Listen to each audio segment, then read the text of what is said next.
There is a chat icon. You can click it, and if there are any issues or problems, please feel free to contact us via the chat box. Welcome. Today is yet another seminar of ours, and our first presenter is Mr. Razyhrayev.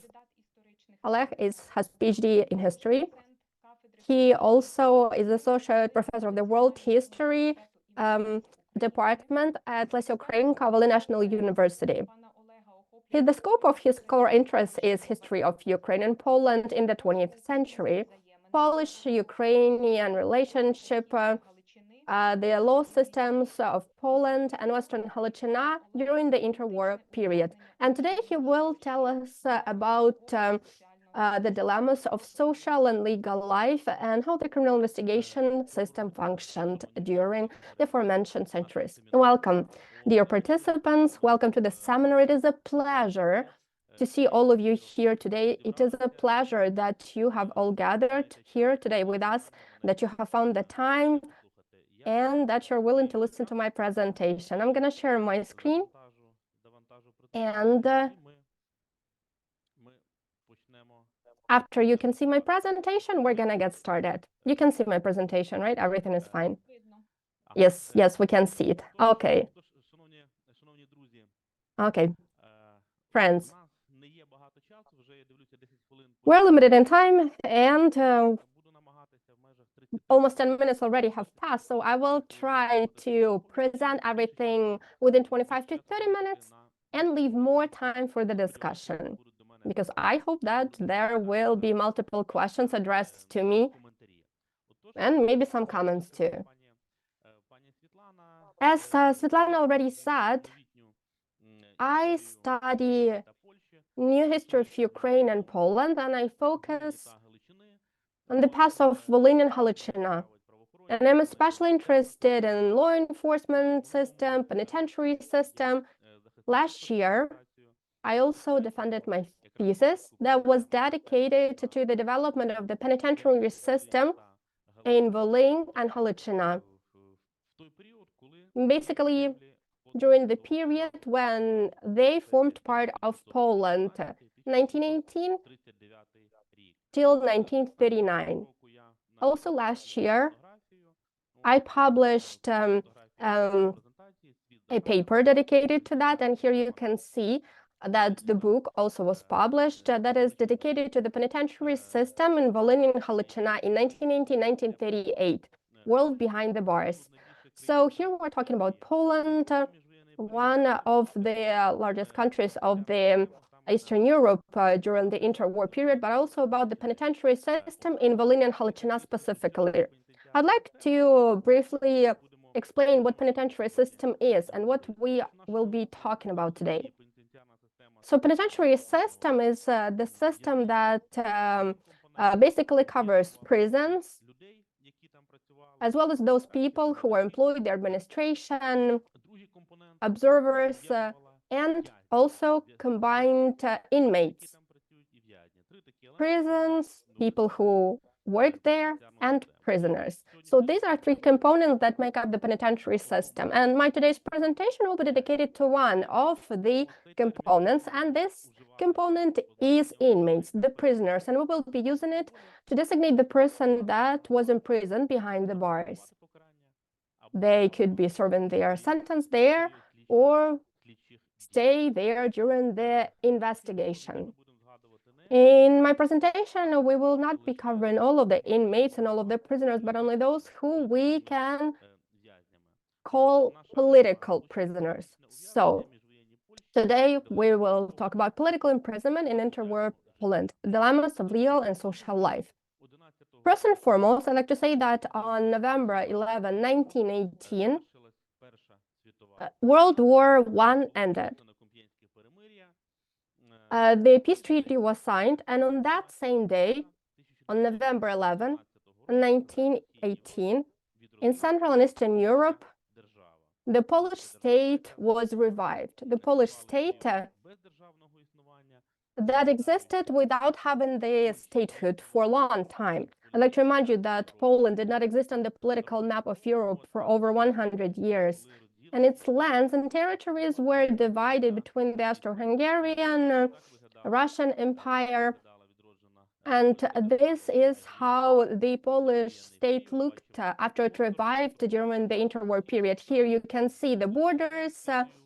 Also here you can see the Soviet Union, the Germans, also in the north, they bordered Lithuania. Okay, I'm not gonna dive into it in detail.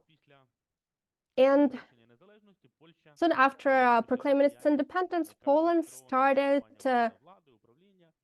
building its authorities. And one of the elements of the state bodies and state authorities was the penitentiary system, i.e., the state body that would provide for working with criminal punishment. The inmates that we will be talking about today basically can be divided into two batches, criminal and political ones. Criminal prisoners were those people who served their sentence for theft, for homicide, for robbery. On the other hand, political prisoners were sentenced according to those articles of the criminal code of the Polish state that had to do with attack on independence of the state and its integrity. And therefore, in our presentation, we will be touching upon the legal status of political inmates and their everyday life. So territorially, we will be looking at 4 voivodeships: Volyn, Lviv, Ternopil, and Stanislavsk. So these are the territories basically of both Volyn and Halachina. And at the same time, we will also show what was happening at the national level in general. So we will be making some comparisons with other Polish regions. So on the next slide, I wanted to show, here is Volyn voivodeship. Here we see Lutsk is in the heart of it. Here are the borders, administrative borders. And on the next slide, you can see Halachina. So here we see Ternopil voivodeship. Ternopil is in the heart of it. Lviv voivodeship. Lviv is in the heart of it. And Stanislav voivodeship. And Stanislavov is basically in the heart of it. As our presentation is titled Dilemmas of Legal and Social Life, let us start with the legal part of it. Who were political inmates and why do we call them this way? So political inmates were people who were condemned in accordance with the Polish criminal code. For example, on the slide, you can see the one dated 1932, but there also were other legal documents and papers. And in this criminal code, there were 2 articles, Article 93 and Article 97. These articles had to do with attacking independence and integrity of the Polish state. If we're speaking about Volyn and Halachina, speaking about this prisoner, they could be communists, they could be the representatives of the Ukrainian nationalistic movement, representatives of other political forces who were the opposition to the authorities. Officially, at the onset of the revival of the Polish state and slightly later, the authorities were denying existence of political prisoners. On the one hand, nobody said that they existed. And on the other hand, if you look at different documents, at letters between different public bodies, you will realize that such a category of inmates existed. For example, in 1919, in Poland, a special Sejm commission was created that was headed by Tadeusz Tabaczynski, a parliamentarian of that day, and they were supposed to monitor the situation in prisons, to review, to look at them, different prisons in Poland. And for the work of this commission and to simplify its job, the Ministry of Justice of Poland prepared a list of political prisoners. So here in 1919, this was mentioned, political prisoner was mentioned as a term. надіслало In начальникам 1924, the ministry has sent the letter to superintendents of these prisons asking to submit the number of inmates disaggregated by gender, nationality, and faith. And the term political prisoners was used as well in this request. If we take a look at the documentation of various Polish prisons of those days, we could come across the term political prisoners being used. For instance, in May of 1925, the Ministry of Justice was communicating with the prison in Vilna. And superintendent of that prison, you could take a look at the building of that prison. In 2018, I was able to attend this prison during a seminar. This is the prison that was called Lukishki in present-day city of Vilnius.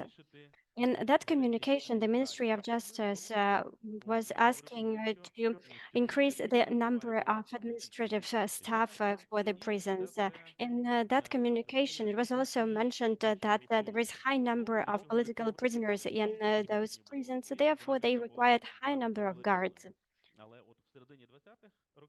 In 1920s, in Lukishki prison in Vilnius, there were 200 political prisoners, which constituted what, and that constituted 117% of the total amount of prisoners.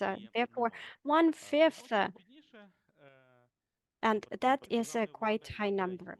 Later on, the representatives of the authorities were denying the existence of political prisoners. For instance, one of the superintendents of the prison department at the Ministry of Justice in 1930s was stating that there were no political prisoners in prisons. They all should be treated in the same way as the inmates. Political prisoner as a term was also mentioned multiple times in media of the day. So, for instance, on the 26th of August 1930, Gallup, a newspaper that was called Dilo, was acknowledging its readers about the prison that is located in the vicinity, the prison that is called Ravitch. And this article also contained information about political inmates. You see the quote from that article on the slide. Ravitch is a small town close to the border, and the prison is all seems to be a separate city. Besides, it was mentioned that there were beautiful flower beds in the territory of that prison, and those flower beds were created by Ukrainian political prisoners. Therefore, the term political prisoners is used once again. We also see that the local administration in Galiciana was also dividing the inmates into criminals and political prisoners. Political prisoners were mostly comprised of communists, Ukrainian nationalists, and those who were opposing to Polish authorities. In interwar years, those categories were very active. Why were they active? Because they were advocating for better conditions while doing their time in prison. They were also against uh, the same premises to be used for the criminals and political prisoners as inmates. They were advocating for better conditions for political prisoners in particular. If we take a look at the internal documentation for bread and for prisons over there, we might come across the information that they were calling for separate legislation to be drafted for political prisoners, and there were debates about the benefits that they should be entitled to compared to other inmates, criminal inmates. As if someone was, for instance, sentenced to time in prison for espionage, these people were not entitled to benefits. And yet, there was no unified legislation back in those days. Poland was revived as a country for after over 100 of years of being conquered. Part of its lands mm, was part of the Austrian-Hungarian Empire. Some lands were under the Russian Empire, and some were under Germany. And this case of unification, we see that it resulted in a certain discrepancy in the legislation, especially when it comes to penitentiary system. The quantity of the prisoners. In interwar period in Poland, there was a trend of the increase in number of inmates. In 1924, there were over 30,000 of inmates, and in 1931, this number increased to 36,000. And we see that the share of political inmates also doubled in this period,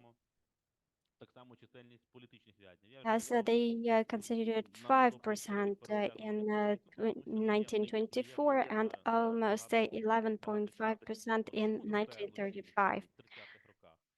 And why was there a spike in crime rate in 1930s? That could be explained by a couple of reasons. There was the international crisis, which also resulted in poverty and the increase in crime rate, and therefore the number of prisoners increased.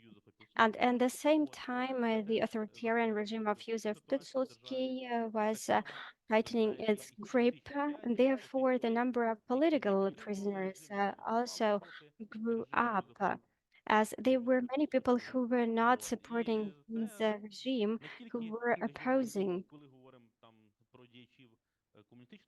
And this pertains not only to the communists or Ukrainian nationalists, but also Polish politicians who were in opposition to the government.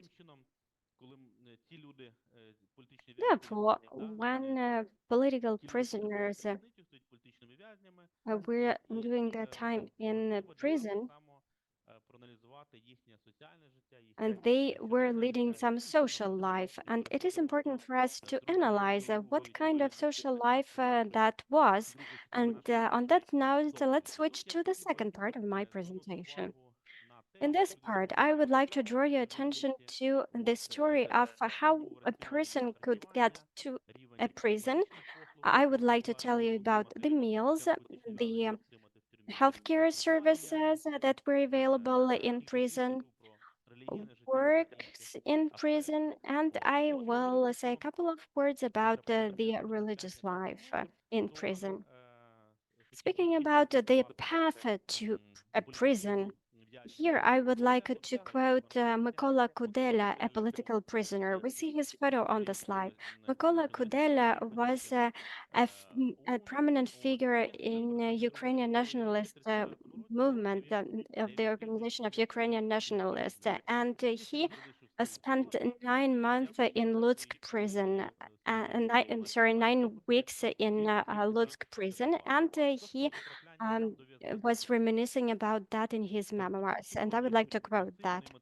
As soon as I crossed the threshold and the gate closed behind me, I saw for the first time, the building of this prison, and this This prison is actually a former monastery. And then I quote, according to the rules, and they put me in quarantine into isolation with 20 other new inmates. Then they took our clothes and disinfected it. Theref- After that, we joined the regular inmates. The Healthcare Commission was inspecting all of us, and an examination was uh, carried out. All were fit for doing that time in prison, but I was the only person with tuberculosis been discovered. Those are his memories about the time he spent in Lutsk prison. Well, yes, in fact, those inmates who were put to prison had to go through the disinfection procedure, and they were put to quarantine at the beginning, and later on they were transferred to their permanent cells, or the cells where they were staying for the investigation period. What were the conditions? The conditions in prisons were not that good, especially in interwar years. But all that is subjective, because if we take a look at the documentation of the administration of the prisons, the conditions are supposed to be were supposed to be next to decent. But if we take a look at the memoirs of the former inmates, they were complaining about the conditions. Speaking about meals, according to the report of the administration, the inmates were provided with the daily rations with the sufficient number of calories and nutrition well value. But if we take a look at the communications from prisoners, they were complaining about food. For instance, one of the inmates from Lutsk prison was writing the following about meals. The administration was providing us with the following meals. In the morning, we were provided with coffee, uh, and and a bit of a slice of bread. For lunch, we were offered the soup with worms, and uh, for weeks we didn't have hot meals. Well, you see that this is criticism of the meals that were offered. At the same time, Mykola Kudela, he was sick, and I was quoting him. He had tuberculosis, and he was staying at the prison hospital. And actually, in his memoirs, he wrote that the meals were decent, as he said. He said that the meals for the hospital, prison hospital, were no worse than those that were offered in a regular hospital. We had white bread, we had the porridge with butter, with jam, and he was able to finish up all his meals. Therefore, he praised the meals that were offered at least at prison hospitals. Over here, you see the title, and you see the front page of the memoirs of Mykola Kudela. And these are the memories of Yuri Mozel, who was a prisoner in Stanislav prison. He was very critical about the meals. Breakfast, I don't know what kind of liquid that was. It looked like white glue. At the same time, he mentioned that for lunch they were supposed to have some soup and the main course. The main course was mostly comprised of potatoes. The lunch was not much different from lunch. And if there were any holidays, they were offered a slice of rye bread and a bit of marmalade. Sometimes political prisoners were refusing to eat as they wanted to make a statement. For instance, in 1929, a guard in one of the prisons was complaining to his chief that political prisoners refused from coffee, and they said that it is not sweet enough. They refused to take that coffee because they were not happy about the content of sugar. The question of the meals is a difficult one, and the prisoners were also not unanimous in terms of their assessment. Тюрми в'язні могли так само Also, отримати the медичні prisoners could also get healthcare services. Again, документів, які витворили given the documents that the prisoners produced themselves, the level of healthcare was not sufficient. They were complaining that they cannot do all of the necessary health checkups. Sometimes there was also a need to go outside of prison to do the checkup in a civilian hospital. However, to obtain a permission to be transported there was incredibly difficult. If the prisoner died behind the bar, especially a political one, it was a scandal, and press could even cover that. And as a rule, the co-inmates did not believe that this was a natural death. They always would say that the prisoner did not receive necessary assistance and help, and this basically resulted in death. In some prisons in Volyn and Halachina, there were also death sentences. For example, on the slide, you can see Lviv, a well-known Lviv prison that was called Brehitki. It still is there. It is located in Lviv, in Horodosky Street. And in Brehitki, the death sentences were carried out in accordance with the Polish Criminal Code. There was a special prison courtyard dedicated to that. And if we're talking about the examples, the most well-known episode is two representatives of the Ukrainian Nationalist Organization, Vasyl Bilis and Dmytro Danilyshin, who attacked the post office in Lviv Voivodeship. The court hearing happened, and even despite all of the attempts of the lawyers to save them, the court said that these people are sentenced to death, and they were executed in Lviv Brehitki prison. Speaking about the labor, on the one hand, labor is an important component of prisoners staying behind the bars because it also helped them to change their behavior. It also helped them to save some money, to earn some money, because they did receive small reimbursement for their work. But again, speaking about political prisoners, it was more complicated in Poland because they were not willing to work.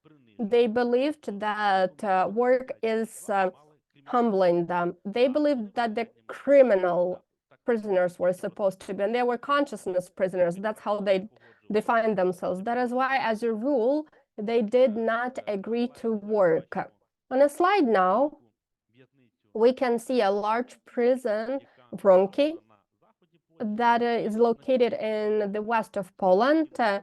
And among the archives, I found material saying that in that prison, political prisoners agreed to work doing secretary job because they knew how to read, how to write, and they also possessed other knowledge. Therefore, they agreed to carry out this kind of job and believed that this kind of job is not humbling them.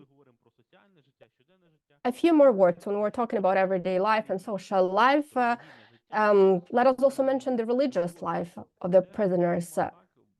because clearly that was also one of the components of life in prisons, because there were prisoners of different religions, Jews, Catholics, Orthodox, etc.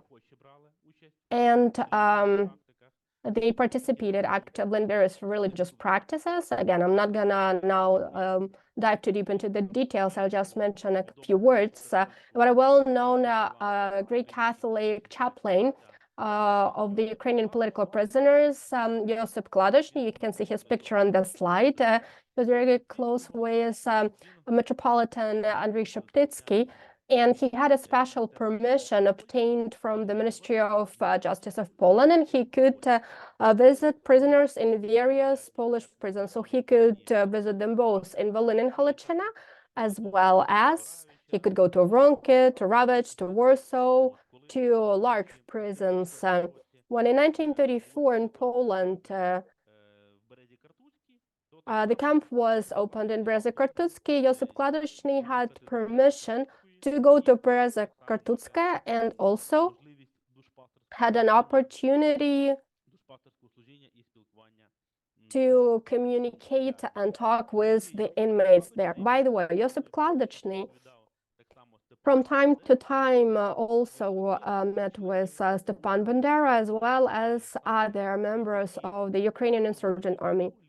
And thanks to him, he could also keep in touch with people outside of the prison walls. So on the one hand, it fulfilled the religious function, and on the other hand, it also was a contribution to the information and communication functions. So information was conveyed not only during the conversation, but also with the help of secret notes, secret messages. They could have been hidden inside a pencil or handed over in a different way. And Father Kladoshny kept in touch not only with Stepan Bandera, but also with other well-known figures such as Roman Shuhavych, Yaroslav Fedko, Mykola Lebed, and others. So basically, if you look at the memories of these figures, we understand the chaplain was an important building block that basically helped the prisoner to communicate with the outer world. So he could also bring the message from the family members, could also deliver a letter from home, tell about what is happening in the world, what was happening in other prisons, etc., etc. So this also was a very important function. Aside from the religious life and labor, healthcare, an important component of the prison life of the political prisoner was also insurgents and hunger strikes. So they would not always sign up to all the conditions that were present in the prison, and sometimes they would go to the extremes. And talking about the extremes, we can talk about the hunger strikes and various kinds of insurgents. Again, given that I'm limited in time, I'm not going to go too deep into details. But for example, in 1920s in Poland, one of the biggest hunger strikes happened in Lukishki prison that I have already mentioned in 1926. Around 150 political prisoners participated in a hunger strike. And in December 1926, they were seen in international. They refused to take any food. And therefore, the prison administration also started giving them less food. They tried to resist. They were screaming. They were building barricades. They were destroying the property and premises of the prison. And only when they asked police to help, that helped them to stop that protest and neutralize it. It is pretty interesting to mention that on the day when it ended, the member of the British Parliament visited Mr. Sheffield visited the prison, and he had an official permission from the Ministry of Justice of Poland to visit prisoners in various prisons. He was accompanied by the interpreters, and he wanted to find out about the conditions in which the inmates were held, their everyday life, how they were fed. And the British parliamentarian was nicely surprised. Talking about Lukishki, he was surprised with how clean it was, how well in order everything was there. He also looked at what the prisoners were manufacturing, because there specifically they were manufacturing carpets, and he even purchased those carpets and asked to send them to London and even left the advance payment. But he was also curious about the hunger strikes that happened recently, and the prison administration showed the cells that were destroyed by the inmates following this hunger strike. So this is an example of hunger strikes in Poland, but it also happened in Volyn and Halachina. Ukrainian nationalists and communists did that too. For example, here is one of the members, Yaroslav Haivas, who mentioned that hunger strike was the most popular means to fight the administration of the prisons that the inmates would resort to. But again, you couldn't stay without food for too long because you would be exhausted, and that is why the hunger strikes would stop, and it would not always be the case that the prisoners could achieve the targets that they were aiming for. What were the main targets, you may ask? Well, the main targets, first and foremost, were for the prison administration to recognize the leader of the political prisoners, because they could have some kind of a leader who, on behalf of them, would communicate with the administration. They could also ask for better food, for better funding, certain benefits, some stationery for writing, more books, more printed media. So basically, these were their demands. But again, this is in a nutshell. It is clear that each and every hunger strike was different from the previous ones, but in general, these were the main demands. Another interesting thing is that sometimes in prisons in Volyn and Halachina, left-wing radicals were opposing administration with the Ukrainian nationalists, which is a very interesting thing. Especially in May 1924, in Lviv prison called Batoria. You can see the picture of it on the slides. The prison during the interwar period and the modern day pictures that was taken in 2019.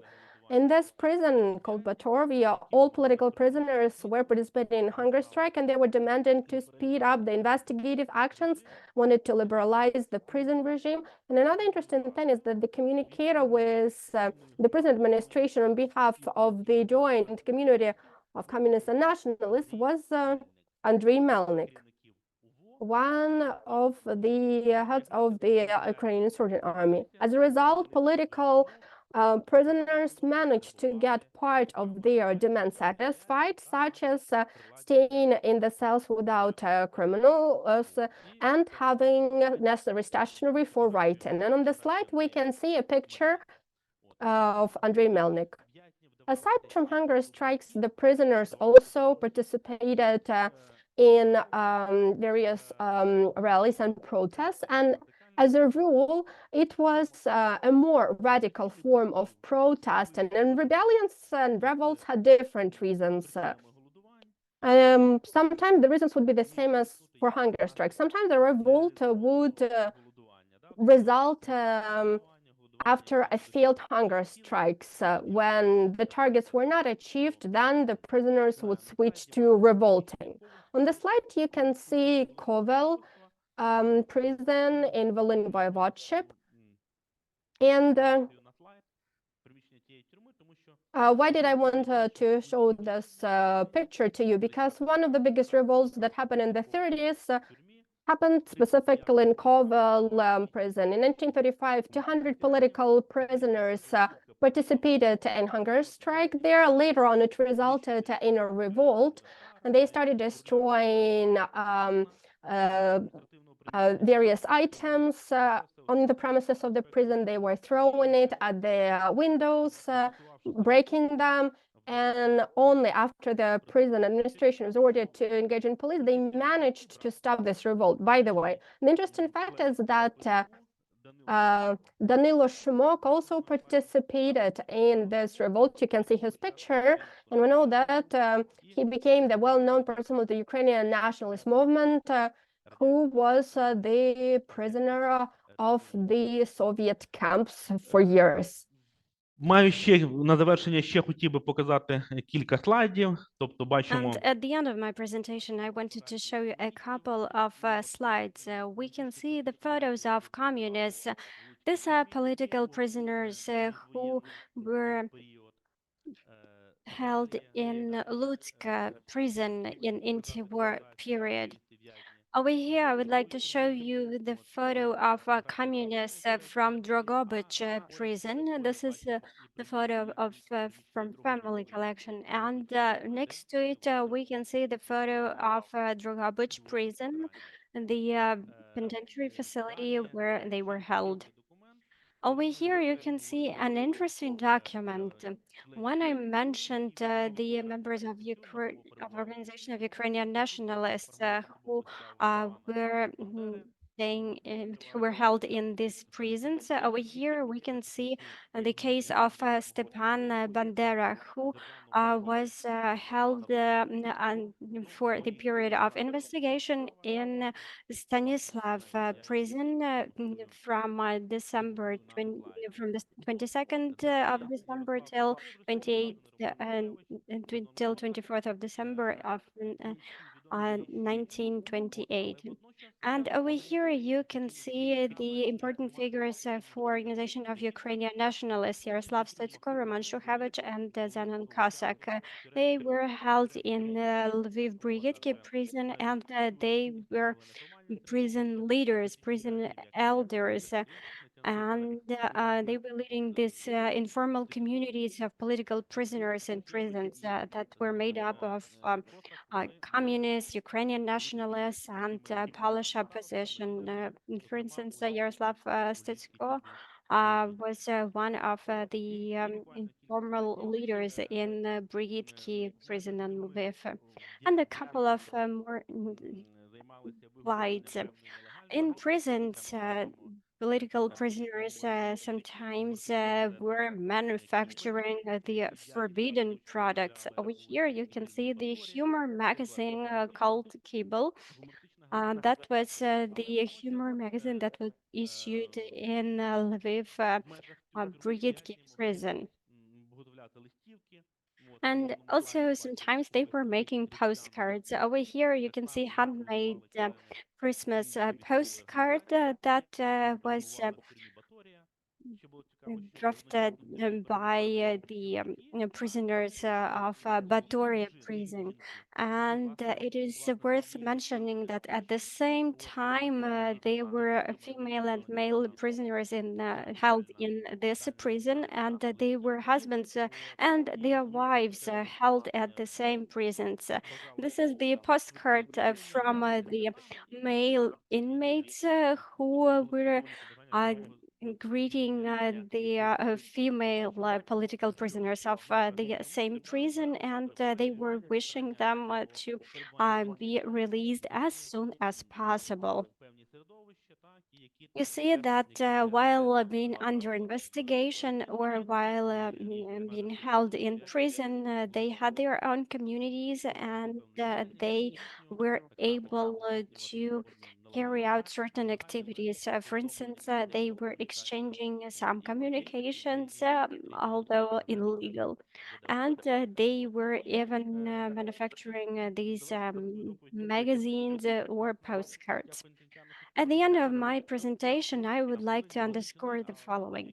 The penitentiary system of Poland, of Volyn and Galiciana, and the penitentiary system in other countries is a reflection of social and political issues that exist in that state. In order to assess the penitentiary system of Poland in interwar period, it should be compared to the penitentiary systems of Central and Eastern European countries, so that we could show the differences and similarities, its flaws and its advantages. Speaking about Galician, Ukrainian lands that were part of Poland back in those days, in order to be unbiased, we also have to draw a parallel between these lands and the lands that were part of Romania, for instance, or Czechoslovakia, or Ukrainian lands that were part of the Soviet Union, and most of Ukrainian lands were part of Ukraine, of the Ukrainian Soviet Republic.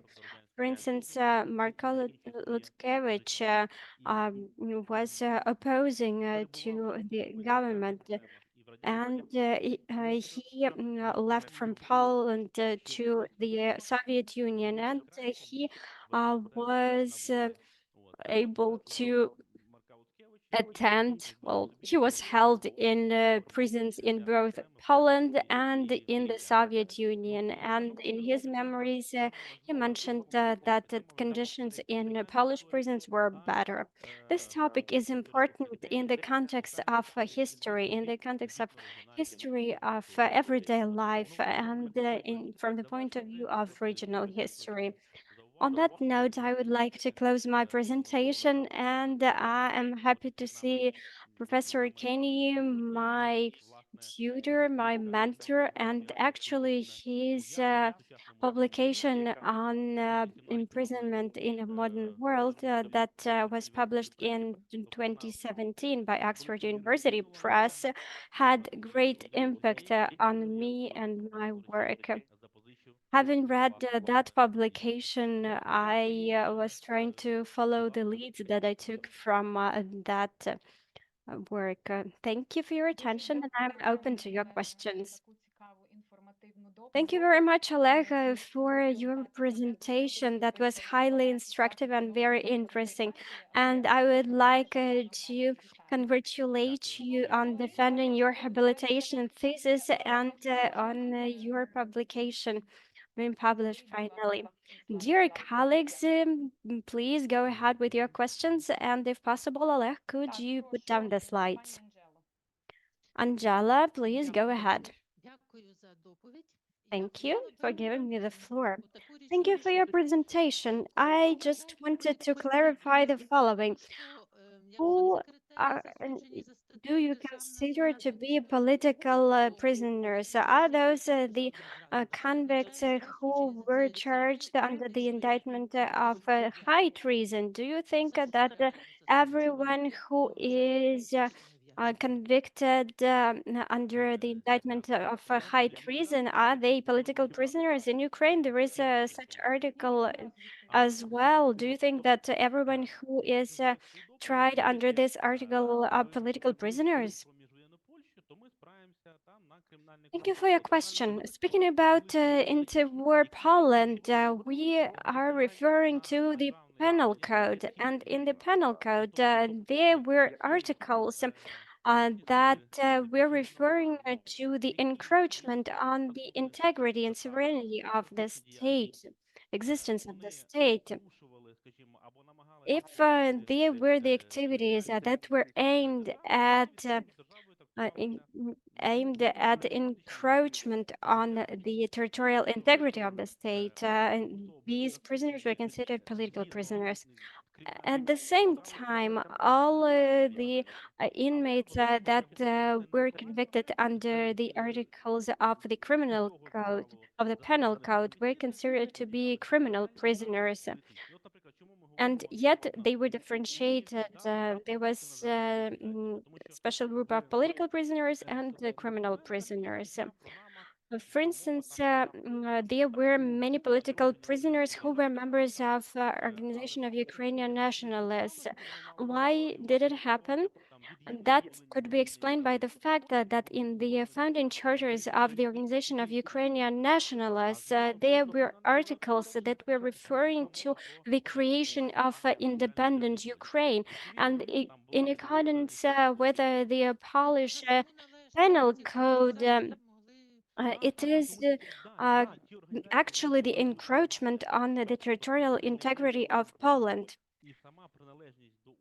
These organizations, like the Organization of Ukrainian Nationalists, that was already the grounds for being persecuted, being prosecuted and being held accountable. Professor Kenny, go ahead, please. Thank you, and congratulations, Oleh, on the book, and I really appreciated this presentation.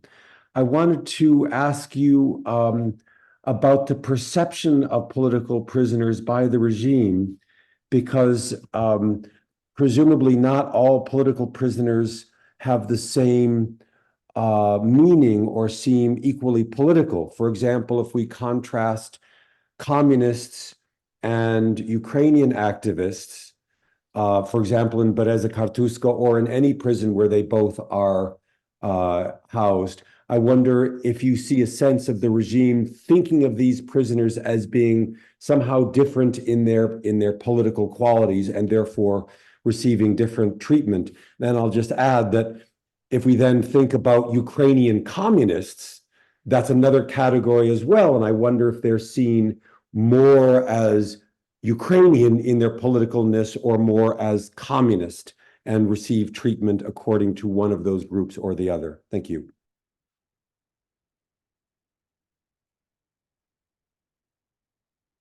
Дякую. Дякую за запитання. Thank you for a question. Well, I would put it that way. If we're talking about the organization of Ukrainian nationalists or Ukrainian military organization, then they were perceived as the Ukrainian nationalists. But if we're talking about communists, of course, this pertains to the Communist Party of Western Ukraine and Belarus, and there the nationalist factor was not taken much into consideration. They were more regarded as communists.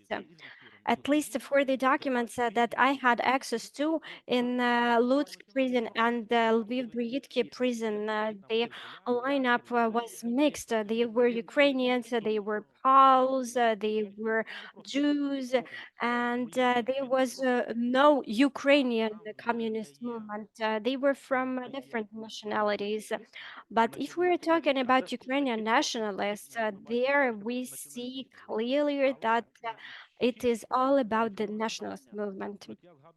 Responding to your question, I also mentioned Andriy Melnik, a leader of a Ukrainian military organization that was held in Lviv Brigitki prison, among others. He was respected by the administration of the prison. They knew his past. They knew that he was a colonel, that he was fighting during the First World War. And although he was an opponent from the ideology point of view, they respected him as a human being. And they were not treating him in the same way as other criminals who were charged with the criminal offenses. And yes, the treatment was different, the attitude was different. And also, if we're talking about political prisoners, yes, it was also the case of personalities. There was some case-by-case approach. Thank you, Yaroslav.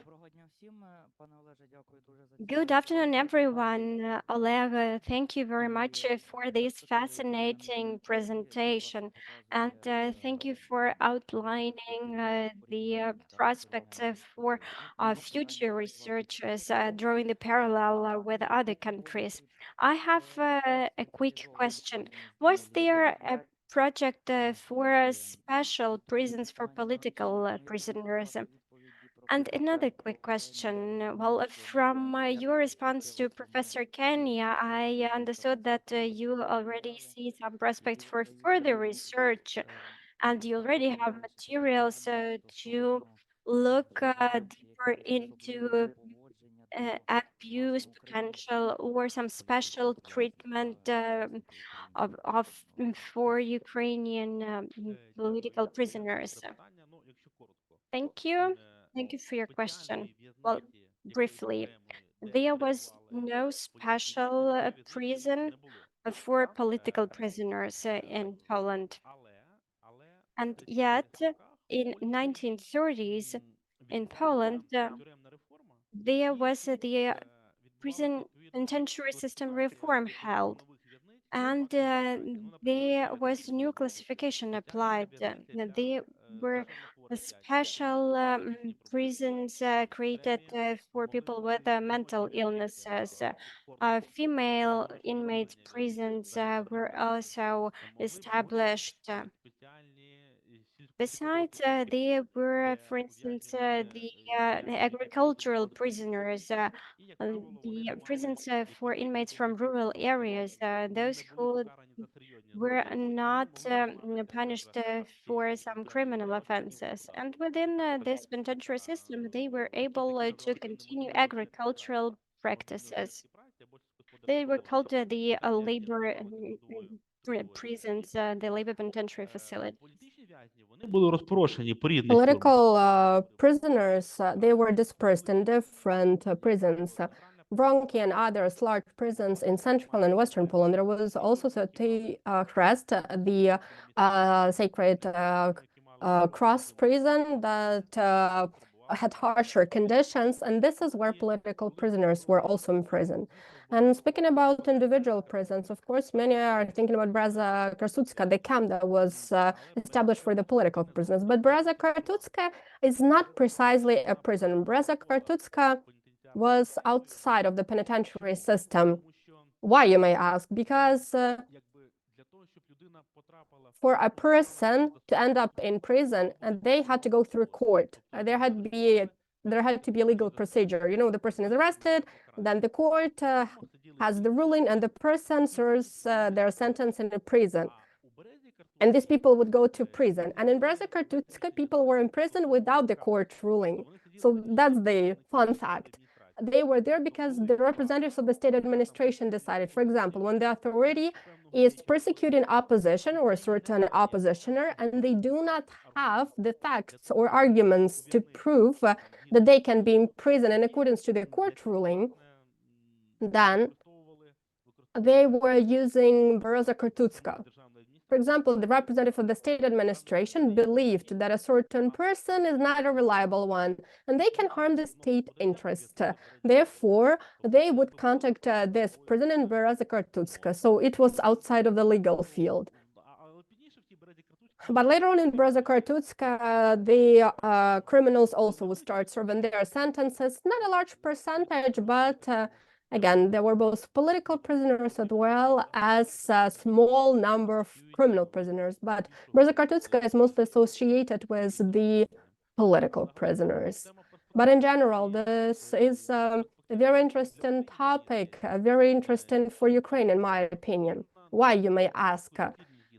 You know, especially if we look at the research tasks and assignments, if we're talking about the Ukrainian history, who do we mostly study? The kings, princes, the heads of political parties, political forces, the liberation movements, you know, more heroic pages of our history. But at the same time, in our society, back in the olden days as well as now, there are also marginalized elements. Those people who are marginalized, beggars, criminals, and they are not studied that much, but they still nevertheless form the part of the society. And I believe that in Ukraine, to a smaller extent, the social history had been studied. Yes, a lot has been done over 30 years. There are lots of pretty good in-depth studies and research.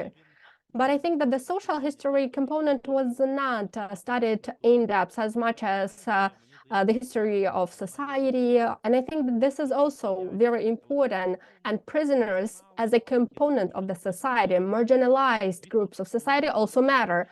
Of course, when we're talking about political prisoners, they were not marginalized. This is a different category. But in general, prisoners are the social phenomenon, in my opinion, is a good topic for further research, because these are people who lived in their own world, who had their own rules of behavior.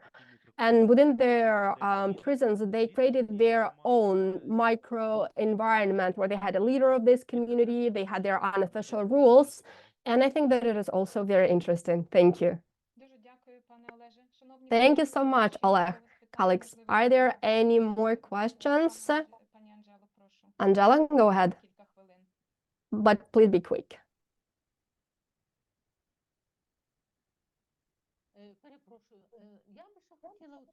I also wanted to clarify something. So how do we delineate political and non-political prisoners? If the person is a spy and does that for the other state, can we consider this person to be a political prisoner? Maybe they're being a spy to earn money. So how do we differentiate them? Thank you. Well, sadly, there is no one quick answer to your question. Why is that? Because in the criminal code, there was no political prisoner word combination. Political prisoner is the word combination that is, so to say, unofficial. Because in accordance to the criminal code, all persons that were condemned, that had to serve the sentence, were political prisoners or just prisoners. But this division into criminal and political is an informal one. It was done by the representatives of the prison administration and the authorities back in the day. They realized that if the person is from OUN, then they are a political prisoner. And they did explain it in that way. It was informal explanation, but it did exact it. The same is happening now. It's been 70 years since then. And historians, when we're looking back at the activities by communists, Ukrainian nationalists, of course, Ukrainian historian will say that these are prisoners of consciousness. Stepan Bandera, Roman Chokhavich, and other leaders who were imprisoned, they were not criminal prisoners. The representatives of the organization Ukrainian nationalists were fighting for the Ukrainian state. They were persecuted by the Polish authorities, and they were prisoners of consciousness. So, you know, this line is, it's very hard to divide them. For example, say if the representative of OUN spied for the good of their organization, can we consider him to be the political prisoner? Probably yes, but there were also communists who were spying in Poland for the benefit of the Soviet Union, and they were conveying information about certain military facilities, etc. Also, some did that to earn money. Also, in Lviv, in the Central Archive, there are lots of such cases where people had to serve for being spies. So again, this is just a tentative delineation. So fortunately or unfortunately, there were no political prisoners mentioned in the criminal code of Poland back in the day. Again, this is what the prison administration would say back in the day, and this is what we would say as researchers. Okay, then someone pertaining to an organization, how would people be sentenced? Okay, look, if the organization was a legal one, it was registered. Okay, I got it. Okay. And if it was illegal, for example, if OUN was an organization, political and societal organization, but it was illegal in the domain of the Polish law, it had its documents, foundation documents, and it said that their goal is to create a Ukrainian sovereign independent state. And they, for example, have to separate Volyn Halachina. And this goes against Polish legislation, because this norm basically shows that the Polish state has to change the borders. And according to the Polish criminal code, it was considered to be a crime. Okay. But according to the OUN's ideas, it was about building the state. So it's complicated. Thank you so much, Oleh. Thank you so much for your interesting presentation. And thank you for such nice discussion. Thank you so much for being so interested in the topic of my presentation. Amazing. And now